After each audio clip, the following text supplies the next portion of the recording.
चलिए बच्चों,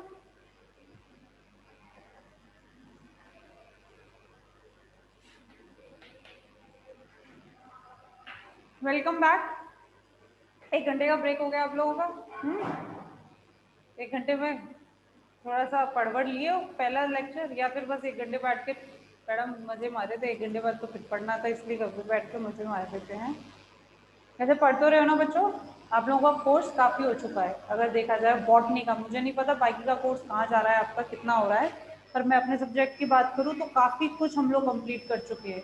अगर आप लोगों का मॉलिक्यूलर बायोलॉजी में देखा जाए तो 2 यूनिट ऑलरेडी हो चुकी है।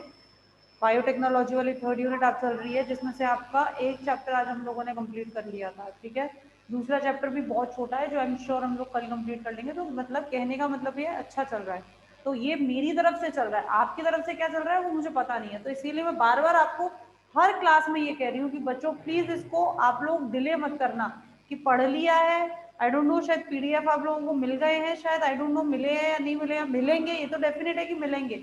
कब मिलेंगे पता नहीं है, और अगर मिल गए हैं तो उससे पढ़िए, अच्छा है। ठीक है, लेकिन पढ़िए। ठीक है, और जब तक नहीं अगर मिल रहे हैं तो अपनी बुक से पढ़िए, क्योंकि मुझे लगता है कि नोट से बेटर तो आप बुक से पढ़ सकते हैं। बड़े तो आप इतने हो ही गए कि कम से कम अपने आप अपनी बुक तो रीड कर ही सकते हैं। जब आपको प्रॉपरली यहाँ समझाया जा रहा है तो आप बुक्स रीड करें, लेकिन पढ़ें जरूर। ठीक, डेली का डेली पढ़ने की आदत डालें। चलिए, अब आपका जो चैप्टर था वो कंप्लीट हो चुका था। आज हम करेंगे ट्रांसपोर्ट। ठीक है, आज हम करेंगे आपका चैप्टर 4 और लास्ट चैप्टर है 1st यूनिट का, आपका ये लास्ट चैप्टर है, ट्रांसपोर्ट ऑफ ऑर्गेनिक सॉल्यूट्स।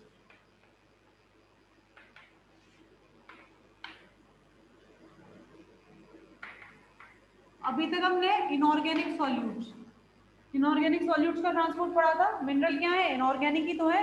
ठीक है, तो अभी तक हमने किसका पढ़ा था, इनऑर्गेनिक सॉल्यूट्स का ट्रांसपोर्ट पढ़ा था। अब हम पढ़ेंगे ऑर्गेनिक सॉल्यूट्स। और ऑर्गेनिक सॉल्यूट्स में अपना क्या आता है, फूड आता है। ठीक है, ऑर्गेनिक सॉल्यूट्स में क्या आता है अपना, अभी तक फूड आता है। तो जब हम इनऑर्गेनिक सॉल्यूट्स की बात कर रहे थे तो हम किसकी बात कर रहे थे, जाइलम की बात कर रहे थे। क्यों? क्योंकि रूट से एब्जॉर्प्शन हो रहा था, जाइलम कोशिकाओं के द्वारा हो रहा था, जाइलम एलिमेंट्स के द्वारा एब्जॉर्प्शन हो रहा था। तो अभी तक हमने किसकी बात करी थी, इनऑर्गेनिक न्यूट्रिशन की बात करी थी, और उसमें भी हमने किसकी बात करी थी, किसके द्वारा, जाइलम के द्वारा। अब हम बात कर रहे हैं आपसे ऑर्गेनिक न्यूट्रिशन की, और ऑर्गेनिक न्यूट्रिशन में हम किसकी बात करते हैं, फूड कंपोनेंट्स की बात करते हैं। और इसके लिए हम किसकी बात करते हैं, फ्लोएम की बात करते हैं। ठीक है, किसकी बात करेंगे हम इसमें, फ्लोएम की बात करेंगे। सबसे पहले तो अगर मैं बात करूं तो हम इसमें बात करते हैं source and sink. Source and sink. Source क्या होता है, सोर्स वो रीजन जो फूड फॉर्मेशन कर रहा है, ऑर्गेनिक सॉल्यूट्स फॉर्मेशन कर रहा है। तो सोर्स के लिए मैं कह सकती हूँ क्या है आपकी, लीव्स। ठीक है, सोर्स क्या है, लीव्स, यानी कि वो चीज जहां पर फूड का, the side where the food production occur, जहां पर फूड का प्रोडक्शन हो रहा है। और सिंक किसको बोलते हैं, स्टोरेज ऑर्गन्स को बोलेंगे हम, स्टोरेज ऑर्गन्स, यानी कि वो जगह जहां पर फूड क्या हो रहा है, स्टोर हो रहा है। तो क्या हो सकते हैं, रूट्स हो सकती हैं, ठीक है, स्टेम हो सकते हैं, कोई भी मेरिस्टेमेटिक पॉइंट्स हो सकते हैं, फ्लावर्स हो सकते हैं, बर्ड्स हो सकते हैं। ठीक है, तो ये क्या है, वो सिंक है।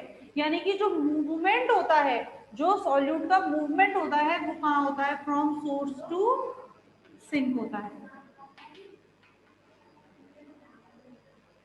ठीक है, कहाँ होता है, फ्रॉम सोर्स टू सिंक होता है, किसका, फूड का ट्रांसपोर्ट, ऑर्गेनिक सॉल्यूट्स का ट्रांसपोर्ट। ठीक है, अगर मैं बात करूं आपसे लोअर प्लांट्स की, जो छोटे प्लांट्स होते हैं, ठीक है, किसकी आवाज है, जो छोटे प्लांट्स होते हैं, तो छोटे प्लांट्स में कहाँ होता है, छोटे प्लांट्स में जो उनकी पूरी, जैसे कि हर्ब्स की मैं बात करूं, हम लोगों ने बात करी है शायद पहले, हर्ब्स की अगर मैं बात करूं तो हर्ब्स क्या होते हैं, हर्ब्स वो होते हैं जिनकी आपको स्टेम भी ग्रीन मिलती है। ठीक है, ऐसे जिनकी स्टेम भी ग्रीन, बहुत न्यूसेंस हो रहा है यार, कहाँ से हो रहा है,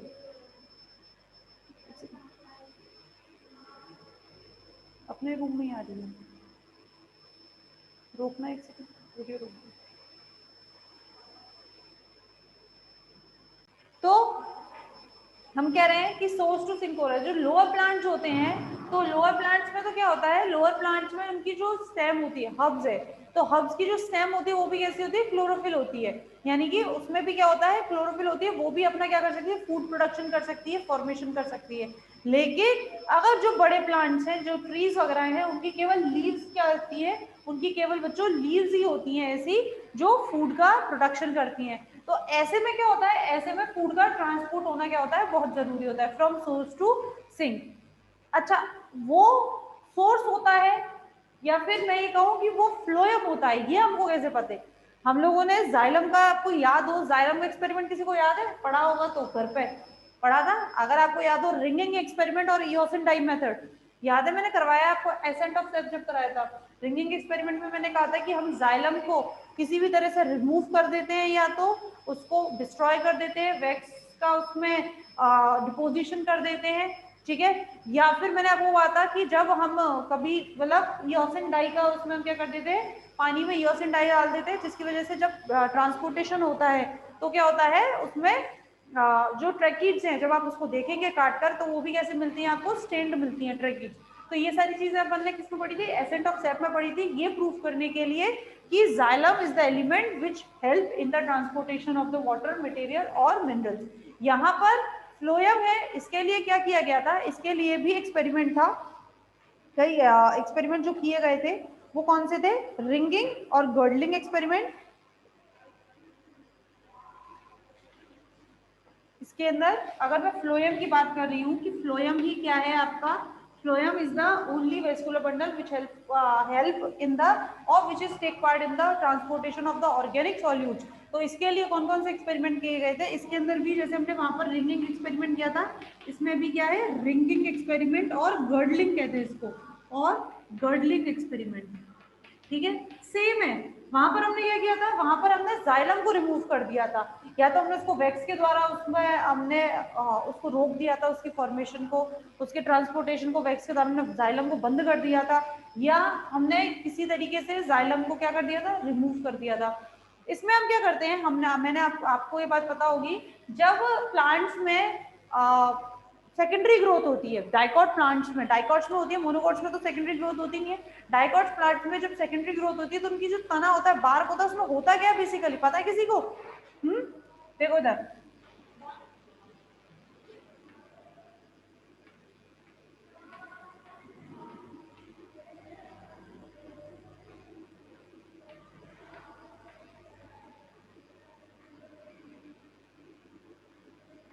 ये क्या है, ये है आपके वेस्कुलर बंडल्स, ये होता है आपका फ्लोएम और ये होता है जाइलम, ठीक है, ये होती है कैम्बियम,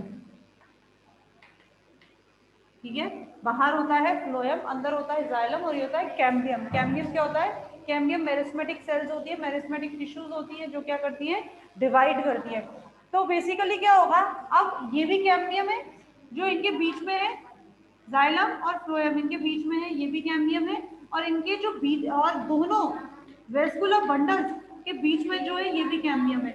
इस वाली कैम्बियम को बोलते हैं बच्चों इंटरफेसिक्युलर कैम्बियम, इसको बोलते हैं इंटरफेसिक्युलर कैम्बियम, ठीक है, और ये जो है दोनों के बीच में, इसको बोलते हैं इंट्राफेसिक्युलर कैम्बियम।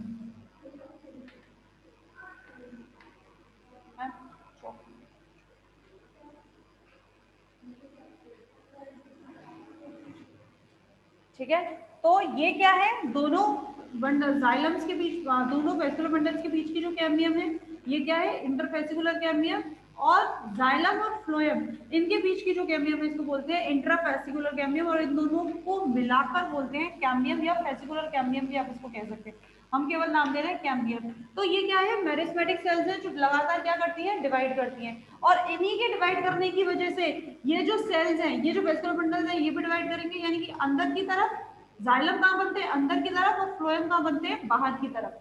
तो अंदर की तरफ जो जाइलम बनते चले जाते हैं उनको कहते हैं हम सेकेंडरी जाइलम, ठीक है, जिसकी वजह से जो आपकी जो प्लांट है वो क्या होता है, अंदर की तरफ हार्ड होता चला था, और जितना ज्यादा इसकी एक्टिविटी होगी, जितना ज्यादा प्लांट अंदर की तरफ सेकेंडरी जाइलम बनाता चला जाएगा, जितना ज्यादा उसके अंदर इस तरह से ग्रोथ होगी, वो उतना ही अच्छा प्लांट होता है, उतना ही अच्छा ट्री होता है। और अंदर की तरफ सेकेंडरी जाइलम और बाहर की तरफ क्या बनेंगे, बाहर की तरफ बनते हैं सेकेंडरी फ्लोएम।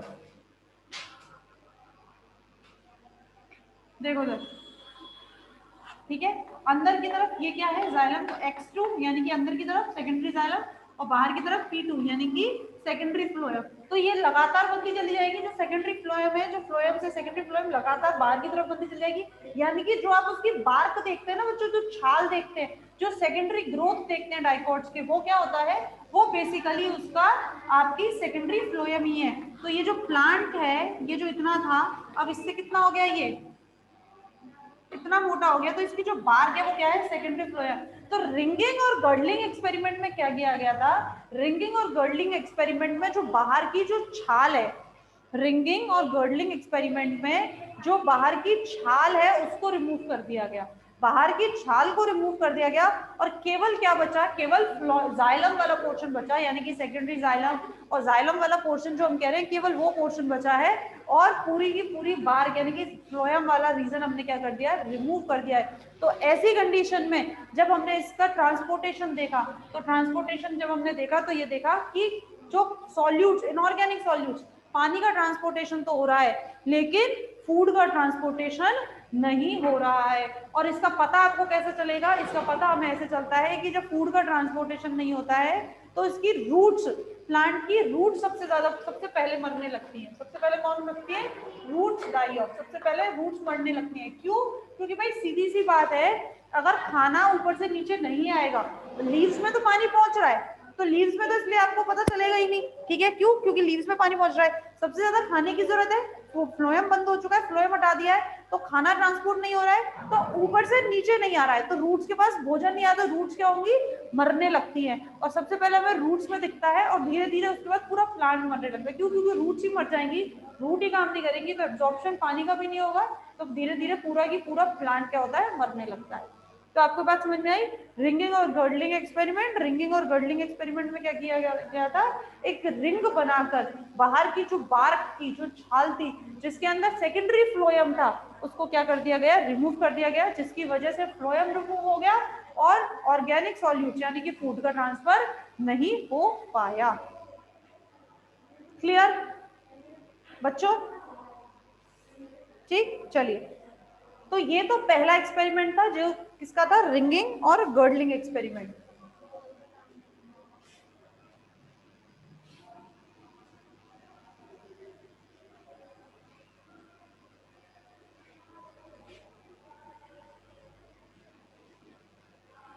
दूसरा एक्सपेरिमेंट एफिड्स, एफिड की स्टाइलेट पर किया गया। स्टाइलेट क्या है, स्टाइलेट वो एंटीना है या वो सक्शन ट्यूब है जिसके द्वारा एफिड्स क्या करते हैं, सक करते हैं, किसको, प्लांट सेप को, किसको सक करते हैं, एफिड स्टाइलेट के द्वारा क्या करते हैं, प्लांट सेप को सक करते हैं, ठीक है, स्टाइलेट के द्वारा प्लांट के सेप को क्या करते हैं, सक करते हैं। तो जब ये देखा गया,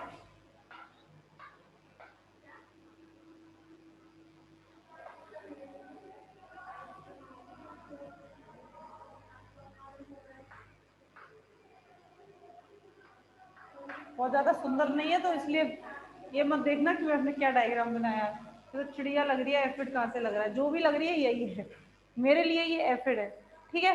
तो ये क्या है, इसकी स्टाइलेट है। तो स्टाइलेट में क्या करता है, बेसिकली एफिड स्टाइलेट से प्लांट को सक करता है, प्लांट को पायस करता है, और पायस करके वहां से प्लांट सेप को सक कर लेता है। तो ऐसा देखा गया कि जब इसने इसको पायस किया, पायस करने के बाद इस एफिड की हमने स्टाइलेट निकाल दी, इसका ये सक्शन ट्यूब ही निकाल दिया, केवल एफिड ही रहने दिया, हमने उसका सक्शन ट्यूब ही निकाल दिया है। तो जब ये देखा गया तो देखा गया, क्यों, क्योंकि उसने सक किया है, पायस किया है उस जगह से, तो यहाँ से क्या होएगा, यहाँ से क्या होएगा, due to the suction pressure और ड्यू टू द प्रेशर, जो थोड़ा बहुत प्रेशर, हाइड्रोस्टैटिक प्रेशर जो फ्लोएम में है, उसकी वजह से क्या रहेगा, जो फ्लोएम में प्रेजेंट सेल सब कहाँ आने लगता है, बाहर आने लगता है। और जब फ्लोएम से बाहर आने वाले सेल सेप का स्टडी किया गया तो देखा गया वो क्या है, ऑर्गेनिक सॉल्यूट है, यानी कि फूड है जो प्लांट क्या करता है, बनाता है। तो एक ये एक्सपेरिमेंट था जिसके द्वारा ये देखा गया कि फ्लोएम के द्वारा क्या होता है, ऑर्गेनिक सॉल्यूट्स का ट्रांसपोर्टेशन होता है। क्लियर है, एफिड की स्टाइलेट के द्वारा। ठीक, तीसरा किया गया isotopic CO2। Isotopic CO2, I am sure आप लोगों को नाम बात लिखते ही समझ में आ गया होगा। कैसे आइसोटोपिक CO2, कैसे बच्चों, आइसोटोपिक CO2 मतलब कि क्या किया गया, जो कार्बन डाइऑक्साइड प्लांट्स को इन विट्रो कंडीशन पे ग्रो किया गया और जो कार्बन डाइऑक्साइड उनको प्रोवाइड की गई वो कार्बन डाइऑक्साइड कैसी थी, चेंज थी। नॉर्मली क्या होता है C612, यही तो होती है जो नॉर्मली जो इसका टेंडेंसी होती है वो क्या होती है, यही होती है, लेकिन इसको चेंज करके कर दिया गया 14। ठीक है, आइसोटोप इसको चेंज करके क्या कर दिया गया, 14 कर दिया गया, और यही इसको क्या किया गया, इसको प्रोवाइड की गई। तो स्टोर होने वाला जो हम कहते हैं C6H12O6 बनने वाला जो फूड है उसकी भी टेंडेंसी चेंज हो गई, सॉरी उसका भी आइसोटोप चेंज हो गया, उसकी कॉन्फर्मेशन चेंज हो गई, यानी कि कितनी हो गई 40। तो इसकी स्टडी करी गई तो फूड क्या था, इसी का था। और जब फ्लोएम में मौजूद ऑर्गेनिक सॉल्यूट्स की जब स्टडी करी गई तो सेम क्या था, उसमें भी कार्बन डाइऑक्साइड की कॉन्फर्मेशन क्या, वो कितनी थी 14। उसमें बहने वाले जो फूड की, क्योंकि हम जानते हैं कार्बन डाइऑक्साइड को, कार्बन डाइऑक्साइड किस में काम आता है, केवल फूड प्रोडक्शन में काम आता है प्लांट्स के लिए। बाकी तो CO2 रेस्पिरेशन में तो होता नहीं है, केवल कब होता है, फूड प्रोडक्शन में। तो फूड प्रोड्यूस कर रहे हैं, अब वही हमें वही कार्बन डाइऑक्साइड, वही कंफर्मेशन, वही आइसोटोप की कार्बन डाइऑक्साइड हमें किसमें मिली है, किसके सॉल्यूट्स में, आपको फ्लोएम के सॉल्यूट्स में, फ्लोएम में मौजूद मटेरियल में जब आपको मिली तो फिर इससे पता चला कि जो अभी तक फूड इन्होंने फॉर्म किया था अब वो फूड फ्लोएम के द्वारा क्या हो रहा है, ट्रांसपोर्ट हो रहा है। ठीक है, तो इस तरीके से ये 3 एक्सपेरिमेंट किए गए थे ये प्रूव करने के लिए कि ट्रांसपोर्टेशन किसके द्वारा होता है, फ्लोएम के द्वारा होता है। ठीक है, अच्छा मैं आपको ये बता दूं, जो सेकेंडरी ग्रोथ की जो हमने फर्स्ट एक्सपेरिमेंट रिंगिंग और गर्डलिंग एक्सपेरिमेंट की बात करी थी वो किसमें करी थी, डाइकॉट्स में। क्यों, क्योंकि सेकेंडरी ग्रोथ केवल किसमें होती है बच्चों, डाइकॉट्स में होती है। ठीक है, केवल डाइकॉट्स में सेकेंडरी ग्रोथ होती है। चलिए, तो ये तो बात हो गई किसकी, आपके लोकेशन की, पाथ ऑफ लोकेशन, ट्रांसलोकेशन की, किस तरीके से ट्रांसलोकेट हो रहा है। अब बात करते हैं इसके स्ट्रक्चर की।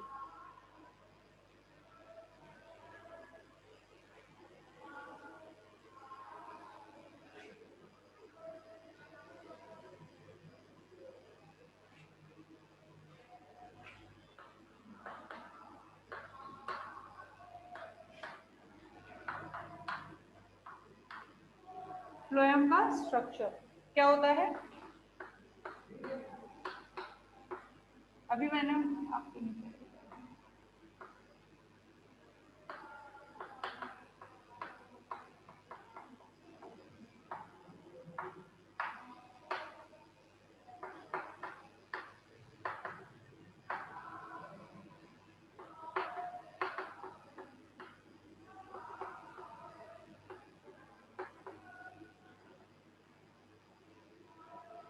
ठीक है, ये होते हैं फ्लोएम के structure, sieve elements, companion cell, sieve companion cell, phloem fibres और फ्लोएम पेरेन्काइमा, जिसमें से केवल फ्लोएम पेरेन्काइमा ही क्या होती हैं, लिविंग होती हैं। वैसे तो फ्लोएम की बाकी की सारी भी लिविंग ही होती हैं अगर देखा जाए, बट फ्लोएम पेरेन्काइमा का ऐसा कोई खास काम नहीं होता है, केवल स्टोरेज का काम करती है। ठीक है, एक एक करके बात करते हैं। सबसे पहले बात करें सीव एलिमेंट्स की।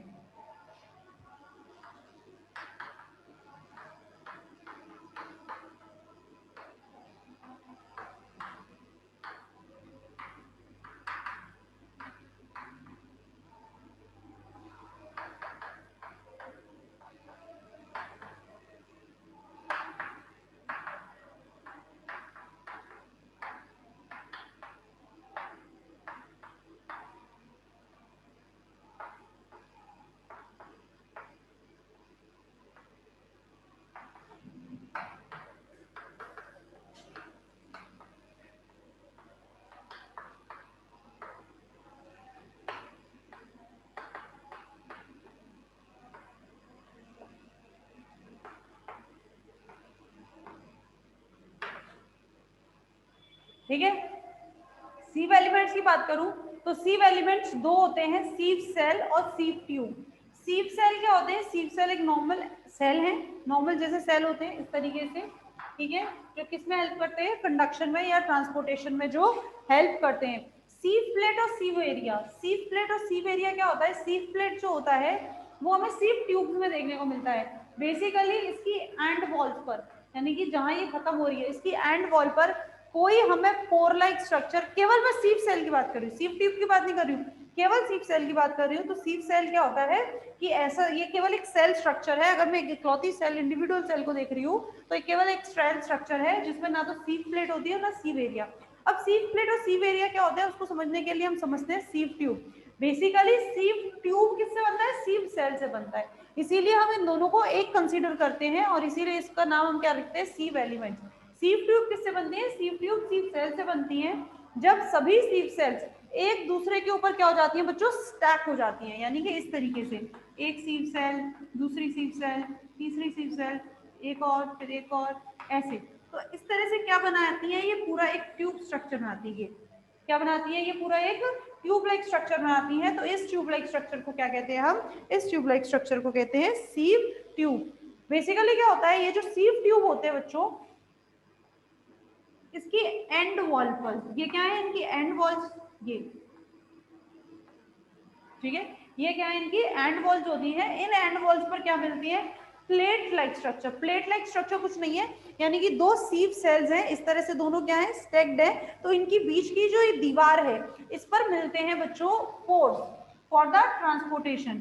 ये जो, जैसे मान लो ये एक सीव प्लेट मैंने बना दी है, दोनों एंड वॉल्स, ऊपर की तरफ एक सीव सेल है, नीचे की तरफ एक सीव सेल है, और बीच में क्या है? इन दोनों की मिलने वाली जगह जहां ये मिलती है इस जगह को बोल देते हैं सीव प्लेट। ठीक है, इसको क्या बोल दिया हमने? सीव प्लेट। और सीव प्लेट पर क्या होते हैं? पोर्स होते हैं, ये पोर्स होते हैं छोटे छोटे। क्या होते हैं बच्चों? पोर्स होते हैं, और इन पोर्स को बोलते हैं सीव पोर्स। इन पोर्स को क्या बोलते हैं? सीव पोर्स। दोनों सीव सेल्स जहां पर मिलती हैं, जिस जगह मिल रही हैं दोनों की एंड वॉल्स, इसको बोलते हैं हम सीव प्लेट। इस सीव प्लेट पर मिलते हैं छोटे छोटे पोर्स, और इन पोर्स को बोलते हैं सीव पोर्स। और इन सीव पोर्स को इकट्ठा एक साथ क्या बोलते हैं? सीव एरिया। ठीक है, इन सीव पोर्स को क्या बोल देते हैं? जब एक साथ बहुत सारे सीव पोर्स होते हैं तो उसको बोल देते हैं हम सीव एरिया। तो क्लियर है? सीव प्लेट, तो इसीलिए देखो मैंने सीव सेल में क्या लिखा है? Sieve plate and sieve area are not present, whereas in the sieve tube sieve plate pores and sieve area are present। sieve tube में ये प्रेजेंट होती है। ठीक है, इनके अगर मैं स्ट्रक्चर के, इनकी हाइट की और इनकी विड्थ की बात करूँ तो डिपेंड करती है हर प्लांट के ऊपर। यानी कि प्लांट बहुत लंबा है तो सीव ट्यूब बहुत लंबी होंगी, और अगर प्लांट छोटा है तो छोटी होंगी। प्लांट ज्यादा मोटा है तो उनकी विड्थ ज्यादा होगी, और प्लांट पतला सा है, टिकना सा है, तो उसकी उसी हिसाब से छोटी होती है। ठीक है, तो अकॉर्डिंग टू द प्लांट इनकी जो लेंथ है और इनकी जो विड्थ है वो क्या करती रहती है बच्चों? वेरी करती रहती है। ठीक है, तो ये हो गई सीव। तो क्या सीव पोर्स, केवल जो सीव पोर्स या सीव एरिया है वो केवल वर्टिकली मिलते हैं? ये क्या देख रहे हैं? वर्टिकली तो देख रहे हैं। ठीक है, जहां पर दोनों मिल रहे हैं, दोनों सीव सेल, वहां पर सीव पोर्स है, तो केवल इधर ही होते हैं? नहीं, ये इधर भी होते हैं। यानी कि देखो मैं इधर बात करूं आपसे,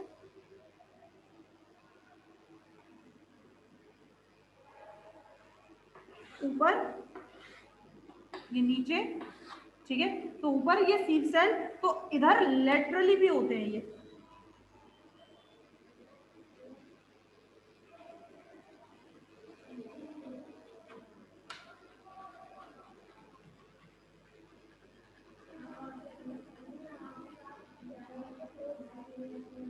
ठीक है, ये इधर भी होते हैं, इनका डिपोजिशन इधर भी होता है। मतलब सीव पोर्स क्या होते हैं? क्योंकि इनमें बेसिकली बच्चों लिग्निन डिपोजिशन होता है, whether it is a phloem और whether it is a xylem, दोनों में क्या मिलता है?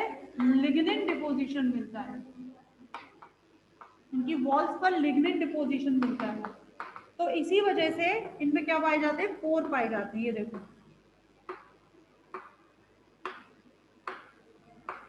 क्या है? ये पोर्स हैं। तो इन पोर्स को, इन जगह को बोलते हैं हम लेटरल सीव एरिया। ये तो क्या है? वर्टिकल है, और इनको बोलते हैं लेटरल सीव एरिया। ठीक है बच्चों, क्लियर है। अगर वर्टिकली मिल रहे हैं तो सीव एरिया, और अगर लेटरली भी आपको पोर देखने को मिलते हैं तो उसको बोलते हैं लेटरल सीव एरिया। जो ये सीव एरिया होते हैं ना बच्चों, ये जो सीव एरिया आप देख रहे हैं, सीव प्लेट पे जो पोर्स हैं, ये जो पोर्स होते हैं ये चारों तरफ से, ये पेरीफेरी पर इस तरह से, ये पेरीफेरी पर डिपोजिशन पाया जाता है किसका, कैलोज का। ठीक है, कैलोज का, पेरीफेरी पर, पोर्स की पेरीफेरी पर कैलोज का डिपोजिशन पाया जाता है। और इसको हटाने के लिए, जैसे प्लांट में बहुत ज्यादा जब हो जाता है तो उसको हटाने के लिए एंजाइम कौन सा होता है, कैलेज एंजाइम। ठीक है, उसकी बात हम नहीं कर रहे अभी, उतना नहीं जा रहे, पर लेकिन क्या पाया जाता है इस पर, कैलोज का डिपोजिशन पाया जाता है। इसके अलावा भी पाया जाता है, ये जो लेटरल आप एरिया देख रहे हैं, सीव पोर्स जो देख रहे हैं लेटरली, इन पर पाया जाता है स्लाइम बॉडीज। किसका, स्लाइम बॉडीज का। किसका डिपोजिशन होता है, स्लाइम बॉडीज, जो इनको ब्लॉक भी कर देते हैं। इन पोर्स को, लेटरल सीव एरियाज पर जो पोर्स हैं इन पर पाया जाता है स्लाइमी सब्सटेंस। स्लाइमी सब्सटेंस का डिपोजिशन पाया जाता है, जिन्हें हम बोलते हैं slime bodies, and they can block the phloem. ये फ्लोयम को ब्लॉक भी कर लेते हैं। ठीक है, क्लियर है बच्चों सबको। रीजॉइन कर लो बच्चों क्लास।